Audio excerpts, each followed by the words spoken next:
हर हर महादेव। ओम नमो भगवते वासुदेवाय। स्वागत है आप सभी भक्तों का आपके अपने धार्मिक चैनल दिशा स्पिरिचुअल में। भक्तों, करवा चौथ भारतवर्ष का एक अत्यंत पावन और स्नेहपूर्ण व्रत है। विशेषकर उत्तर भारत में यह त्योहार बड़ी ही श्रद्धा और उत्साह के साथ मनाया जाता है।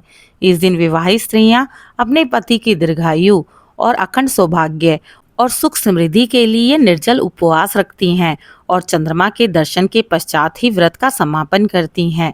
भक्तों, इस दिन भगवान शिव समेत माता पार्वती और भगवान गणेश जी की पूजा करना अति फलदायी है।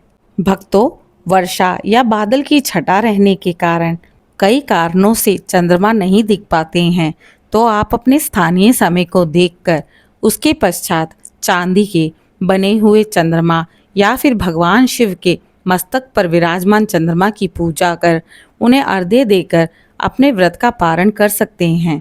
भक्तों, करवा का अर्थ है मिट्टी का छोटा सा घड़ा, जो व्रत और पूजा का मुख्य अंग होता है। चौथ का अर्थ है चतुर्थी तिथि। इस प्रकार करवा चौथ का शाब्दिक अर्थ हुआ चतुर्थी तिथि को करवे यानी घड़े के साथ किया जाने वाला व्रत। भक्तों, स्त्रियां यह व्रत अपने पति के लिए करती हैं। मान्यता है कि इस दिन का उपवास करने से पति की आयु बढ़ती है और वैवाहिक जीवन सुखमय होता है। आइए श्रोताओं, इस ज्ञानवर्धक वीडियो में हम जानते हैं इस वर्ष 2025 में कब है करवा चौथ और इस दिन के शुभ मुहूर्त कौन कौन से होंगे और इसका पारण कब करना चाहिए और किस प्रकार करें। भक्तों, इस वर्ष 2025 में करवा चौथ चतुर्थी तिथि का आरंभ जो हो रहा है वह है 9 अक्टूबर गुरुवार के दिन रात को 10:55 पर। चतुर्थी तिथि का समापन होगा 10 अक्टूबर शुक्रवार के दिन शाम 7:38 पर। इस प्रकार करवा चौथ का व्रत 10 अक्टूबर शुक्रवार के दिन रखा जाएगा। बहनों, इस दिन आप 10 अक्टूबर के दिन शुक्रवार को सुबह 4:30 पर सर्गी का ग्रहण कर सकती हैं। शाम के समय पूजा का शुभ मुहूर्त रहेगा 5:57 से शाम के 7:38 तक। इस दिन चंद्रोदय का समय प्राप्त हो रहा है 8:33 पर, परंतु आप सभी को अपने स्थानीय समय के अनुसार ही चंद्रोदय देखना चाहिए। चंद्रमा को अर्घ्य देने के पश्चात ही आप अपने व्रत का पारण कर सकती हैं। आइए भक्तों, 10 अक्टूबर शुक्रवार के दिन के शुभ मुहूर्तों को जानते हैं। इस दिन सूर्योदय होगा 6:25 पर और सूर्यास्त प्राप्त हो रहा है 6:02 पर। इसके अलावा इस दिन राहु काल भी है, जो कि अशुभ मुहूर्त माना गया है। राहु काल का समय सुबह 10:30 से दोपहर के 12 बजे तक रहेगा।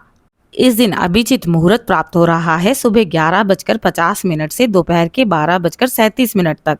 अमृत काल का समय है दोपहर 3:21 से शाम के 4:47 तक। सिद्धि योग रहेगा शाम को 5:41 पर। इस दिन कृतिका नक्षत्र भी प्राप्त हो रहा है, जो रहेगा शाम को 5:31 पर। इसके पश्चात रोहिणी नक्षत्र प्रारंभ हो जाएगा। इस दिन स्त्रियां नववधु की तरह सजती हैं। अधिकतर स्त्रियां लाल, गुलाबी, हरे या सुनहरे रंग की साड़ी, लहंगा अथवा सूट पहनती हैं, क्योंकि ये रंग सुहाग के प्रतीक माने गए हैं। श्रृंगार के 16 आभूषण धारण करना विशेष फलदायी माना जाता है। इसे 16 श्रृंगार कहते हैं। प्रिय भक्तों, यह व्रत संयम, आत्मनियंत्रण और भक्ति का अभ्यास है। पूरे दिन निर्जल रहकर स्त्री अपनी आस्था और शक्ति का परिचय देती हैं। यह तपस्या उनके मन और आत्मा को भी शुद्ध करती है। चंद्रमा को शीतलता और दीर्घायु का प्रतीक माना गया है। करवा चौथ पर चंद्रमा के दर्शन और अर्घ्य अर्पण करने से पति की आयु और परिवार को सुख समृद्धि मिलती है। बहनों, यह केवल पति के लिए उपवास रखने का दिन नहीं, बल्कि यह भारतीय संस्कृति की उस धारा का प्रतीक है जहां स्त्री अपनी शक्ति, आस्था और प्रेम के माध्यम से पूरे परिवार को एक साथ जोड़ कर रखती हैं। आप सभी को करवा चौथ की हार्दिक शुभकामनाएं। यह थी आज की वीडियो। आशा करती हूँ आप सभी को आज की ज्ञानवर्धक जानकारी पसंद आई होगी। कृपया मेरे चैनल को लाइक कर दें और कमेंट में हर हर महादेव अवश्य लिख दें।